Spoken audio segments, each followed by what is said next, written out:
Good morning and welcome to Thrive, Not Just Survive. I'm your host, Nasira Jamal, and I'm so happy to be here. It has been a couple of days. I've sort of been taking a little bit of a break, I have to be honest, from the interviews, only because I've been kind of working in the background for some new content and new things that are going to be coming up. So thank you for joining us. If you're live, hashtag live in the comments. And if you are watching this on replay, hashtag replay. That really helps in terms of getting more people to see the show. So I appreciate your help on that. Now, today I have a guest that I have on monthly on Thursdays, the first Thursday of each month, Sharon Fillmore, who really fills our space with a lot of knowledge, a lot of things that can bring more awareness and clarity to our lives. And today we're talking about women and communication and how things have evolved for women over the last 100+ years. And why I thought this was really important, and I'm so glad that Sharon brought this to me as a discussion, is to really see the strides we have made and the power that we now have in terms of women and our language, our communication, and how that was really limiting before, and how things perhaps still subconsciously are within our DNA that could be roadblocks for us. So let me bring Sharon on so we can continue this conversation, because I think it's a very important one, so that we can understand when certain words perhaps that come out of our mouths, we can see kind of dig deeper to see where maybe that came from or what the belief behind that is, because it may not be a true belief for you or for me or for any of us. So thank you for joining in, and let's get this conversation started. Good morning, Sharon. Welcome to the show. It's been a month already. I cannot believe that. Good morning, Narissa. I know time seems to be flying by, and the older you get, the faster it flies, it seems. It seems that way. But you know what? Thank you for coming and bringing this topic forward. I think it's really important to have a discussion about all of the things in terms of communication and where perhaps it came from and the meaning behind those words, and really how we have evolved as women and our status in society. So can you kind of give me some framework so people that are watching can understand this? Sure. Women have been conditioned through centuries of time to behave and speak in certain ways. And the conditioning is continuing on, often in how we speak and how we write. And our first disclaimer is I want to be sure that no one out there, blames their spouses or their parents or grandparents. This is something that's been going on for centuries upon centuries, and is sort of ingrained in the fabric of our society. And we have, for, like you said, the last 100+ years, been working on changing that. And what I'd like to talk about today is some of the words or phrases that we use that actually diminish us or make us look like we're not knowledgeable. So women have this battle going on all the time inside, which is you want to speak, you don't want to hold back, but you don't want to be forceful. You want to be assertive, but you don't want to look aggressive. You want to be strong, but you don't want to diminish yourself. And so we have this internal battle going on, whether we realize it or not, because it's been so conditioned and ingrained that it's followed us through the generations. And what I would like to talk about today is how we can change that. Because we can, and the best way to know is knowledge. Know what these words are and what they mean. So would you like to talk about that? Yeah. Well, you know what? I mean, I'm just listening because it's so when you think about certain things that we say without even thinking about it. But the nugget that I really, or not nugget, but the way you're presenting this is that there's a way to change it. So it's one thing to talk about it. Okay, well, this is the way it is. And then, okay, well, that's all there is. But really, we want to talk about change, and we want to talk about giving people the power within themselves to be able to change that. And if there's something you don't like or you feel like it's not serving you, then there are strategies that you can share with us that will absolutely help people. And I love that we're helping people first get clarity, awareness, and then to look at it and say, how do we change it? So thank you. Yes, let's go. And you'll be surprised how easy it is the strategies to change it. Not change takes time. Be patient with yourselves and kind. So the first word I want to talk about is just in case. This makes you sound vague. And there's that word again. So I just want to check in. That makes it sound like you're apologetic for checking in. You know, we were always checking in on people, particularly through COVID. You don't have to say just checking in. I'm checking in. If you have employees and you say, I'm just checking in on this project, they're going to give you different information than if you say, I'm checking in on this project. What have you got? Do you see how? So interesting that like just saying that, because I say that all the time. I say, I just wanted to say hello or just see how you're doing. And now that I'm saying it, it does sound very vague, or it seems like apologetic almost, like you said, that I'm almost like I'm interrupting their day, and I'm feeling bad about that. Exactly. So another word is actually. This is one of mine. Is actually. We say it all the time. It makes you sound as if you're surprised or if you're a know-it-all. So actually, you know, I think this. Well, it does sound surprising if you say actually, change the tone, and it does make you sound like a know-it-all. Right.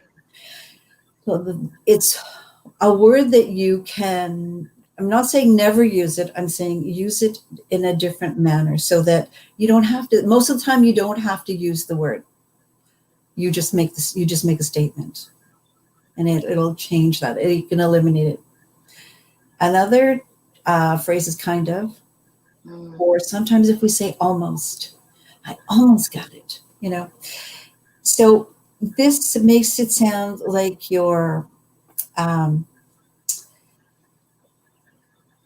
you don't want to come on, that you're trying not to come on too strong, and that you're uncomfortable asserting yourself when you add these words, because kind and almost, they sort of take away, they make it a little bit more sort of like you're more gentle, say it that way.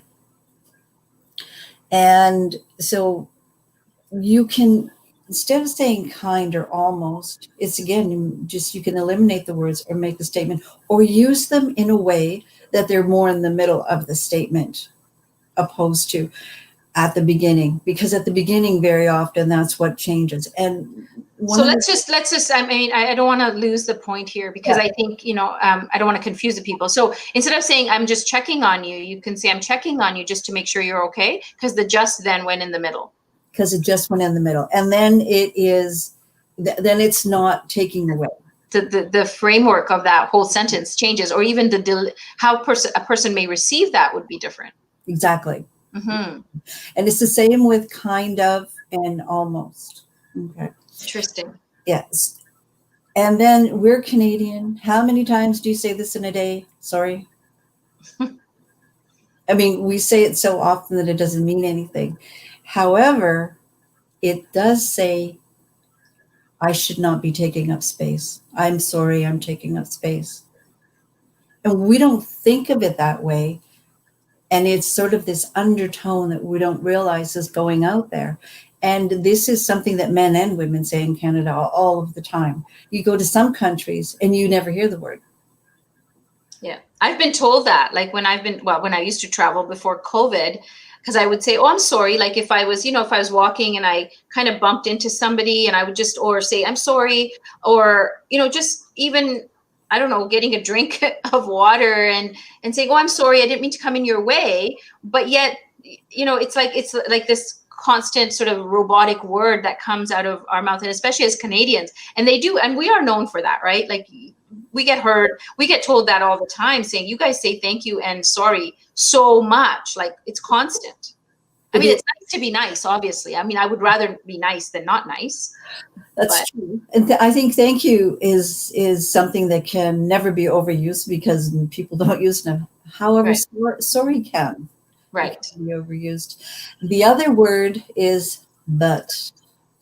Right. And an example that would sort of bring it home for women using it on themselves, it says, this is a great idea, but.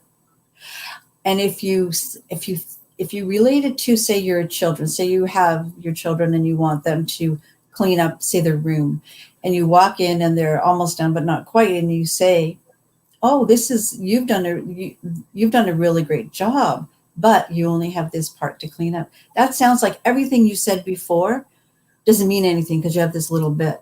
Right. Now, if you walk in and you say, you've done a great job on your room and you only have this little bit to clean up, how does that change that sentence? Yeah. It just feels different. It feels different. It's like, you know what? Wow, this whole room looks great and you only have this little bit. Right. And when you it's say, almost encouraging, right? Instead of the but where it's defeating, the and is encouraging that, I'm almost there kind of thing. Like, again, the word almost, but but the fact is that the child would be feeling more empowered by that word and than the word but. And if you're talking to someone and you say, I have this great idea, but blah, blah, blah, then what you're saying is, I don't have a great idea. Right. It diminishes that whole thing. It does. And Interesting. in diminishing it, it diminishes you too. Right. Think of it that way. This is something we say, we don't even realize a little bit. Can I have a little bit of your time? What does that really say? That actually says that it's not worth my time to give it to you because you only need a little bit of it. And instead, if you said something like, let's see, let me tell you about any, then that is, if the person doesn't have time, they're going to say, how long will this take? And you can give them a specific time. And that says that, you have an idea, you want to convey it, and you'll convey it in the amount of time that is needed, that person has available. Instead of saying, I need a little bit of your time, it's like, it does sound like, it's not worth your time. I'm being like, please listen to me. Right. Although that's not your intention. The confidence is lacking in that, like for yourself, like when it, right. Yeah. Makes sense. Confidence is lacking. And when you don't show confidence, people don't feel it from you. They don't convey it from you. Disclaimers. Oh, I'm not an expert. That's, let's see. It makes you, we've been conditioned to be humble. And so when you are an expert, like an example, you are an expert. And how many times have you said, I'm not an expert in your life when you were the expert? We do it because we've been conditioned that way. Right. And so using disclaimers will change things. Like an example is, instead of saying, I'm not an expert, you can say, let's brainstorm this. Or what are your thoughts? Or you can say, these are my thoughts, blah, blah, what they are. And then what are your thoughts? And that then there's no disclaimer in there. However, you're still looking at what other people are thinking. So there's cooperation from everyone, and there's respect from everyone. And everyone. It's really powerful, I think, because when you give yourself that kind of approval, not approval, but just that you have confidence in yourself that what you're saying is worthy. Then when you say that to the other person, they energetically feel that you believe that, right? So I do see that where sometimes we challenge ourselves to say, I'm not the expert, or maybe I don't know enough about this topic, because your confidence is kind of lacking, right? In terms of expressing that to another person, but yet you may have all of the expertise because you've been doing it for whatever number of years. So I do believe like all of this kind of gives me this sense of building confidence, like our words and confidence actually are quite aligned, like either they are or they're not, right? It's true. And it's about building confidence, conveying knowledge, conveying that you are valuable, that self-worth kind of comes out, right? Where you feel like you're worthy of the time, you're worthy of the opinions you have, and worthy of sharing it. Like, I think there's that whole self-worth piece in there that's very important. There is. It's huge.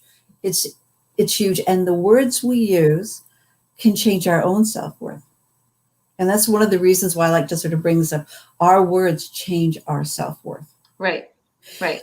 And so another example is, using this. Does that make sense? Does that make sense to you? It basically, what it does is it says that I'm not influential. It says that I'm not knowledgeable and that I may not be coherent, which means that people are not understanding, and I'm not confident. Now, it's like being when you feel like you're not articulating the whatever you're saying in a way that's understandable or means anything to someone except for yourself. So I think that is really powerful when you can be aware of these things that you say, or how the words, these words, these little statements that come out of our mouth, and we don't even really think about them. And this little statement is going to blow your mind, because we have been conditioned, and we have, without realizing it, we have internalized the stereotype that women are irritable, or irrational, I should say, babbling and unintelligent. And this, we're manifesting this without even realizing we're manifesting it, only because it's been so conditioned over so many centuries that it's time now for us to be really aware of it. Like, when we're saying these words, how are we feeling? And when we say different words, how are we feeling? Right. It's the awareness piece, because like I said, now that you say the word just or actually, I'm actually going to now make a note of every time that comes out of my mouth, because the awareness is the first piece. As soon as you've made me aware now, I'm definitely going to be watching how I text message or send a message or say something. And if these words are popping up, to be able to kind of say, wait a minute, I need to change that. Right. Right. So some of the things you can do, instead of saying, does this make sense? You can ask a question, do you have any questions? How did that land with you? Or should say, did that land with you? Not how, just did that land with you? So that you get that understanding. They understood. Another thing that we do as women, and you very occasionally hear it from men, is what we call up talk. And that's when you raise your tone at the end of a sentence. It sounds it doesn't sound like much at all. Or if we have a sing-song voice, how some women, we have this sort of very rhythmical, sort of a singing kind of voice. So research shows that, it's going to blow your mind, that the listeners will feel that what you're saying is not relevant or valuable. This is something that we don't even notice we're doing it. And then the other thing we all can be accused of this is rushing and digression. So with rushing, with rushing, what ends up happening is you sound frantic and insecure.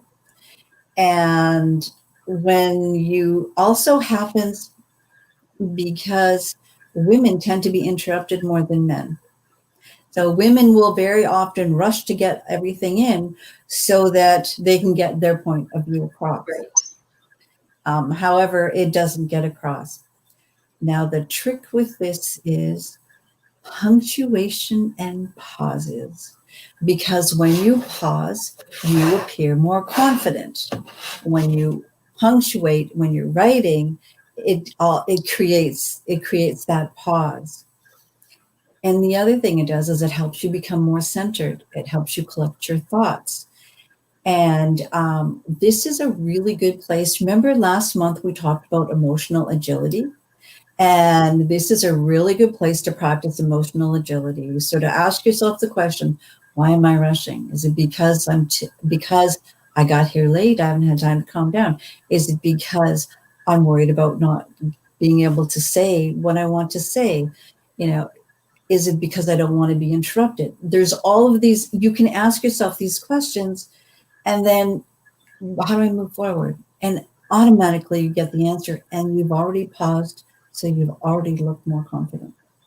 That's amazing. I mean, this is, some of this is so it just happens and you're just doing it. Because I actually speak really fast, and my husband always says to me, "Whew, slow down." Like, especially when I'm doing presentations, or, if I'm doing a class, he'll say, like, "You're really going fast." But now it's giving me some kind of thing to think about. Why is it that I'm speaking so fast, right? It's one thing to say I'm just a fast talker, but it's a different thing to say there might be something behind that, right? In terms of getting that message out, or making sure people don't get bored, or whatever that is. Again, it comes from a deeper understanding of there is a reason behind that. So thank you, because I do that, and it's good for me now to kind of reflect on it and say, well, why am I doing it? Like, what is the reason behind it, which is really interesting. And it allows you to feel inside. That rushing very often is coming from inside you. It's not coming from outside. Right. So another thing is, we ask questions instead of making statements. And when you ask a question, what it is we hide our ideas in the question. So we would say something like, what do you think of this idea? Well, that makes it sound like it's not your idea. And if you say something instead of, I have this idea, this is what it is. Isn't that a different? Yeah, absolutely. It feels different. It feels different. And what you're doing basically by using a statement is saying that your point of view is not important. You're saying that you're not able to observe, and that really sort of do a good job observing, and not just observe, not in a general sense, in a critical sense, critical observation. Okay, and that your ideas are more of questions because you don't know, or you don't understand. So it's kind of weird. So we have been trained, right, to be sure that we don't talk inappropriately, that we don't assert ourselves, because at one time it could have been dangerous for us. Because, believe it or not, in 1920 in Canada, a law was passed that we were considered persons, which meant that we could not be owned. Because prior to that, women were owned by their fathers and then their husbands. And that changed everything. Well, that's incredible. Like, that's 1920. That's not that long ago, right? Like, when we think about it, it's like, yeah, that's not that long ago. And when you think about it, there was like at least 10 centuries before then, and we were treated differently. Right. And so I think I want to take this, and we're almost at the end of the show. I just want to talk about some of the strategies very quickly. Okay. So how to make changes? Okay, for starters, record yourself and listen to yourself, and you'll pick things up. Secondly, edit your emails using this, looking at this language. Get something like a swear jar. Only it's using a powerful word jar, so that when you use words that take your power away, you have to put money in it, and then you can donate it or go on a holiday. When we can go on holidays. The other thing is get a buddy. Buddy systems are great because they can catch you in the moment. And then there's, of course, the old elastic. Right. Now remember, this is to remind you, it's not to hurt you.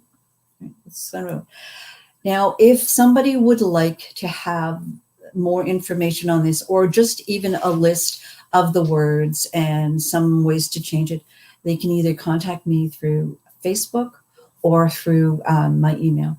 Okay, perfect. You know what? I think that's amazing. Like, to have a list in front, especially as you're learning this, right? Like, if it's something that's sort of you want to kind of get a handle on it, like, I would want the list, because I know there are certain words that you even said right away triggered for me. I say that, or I use that.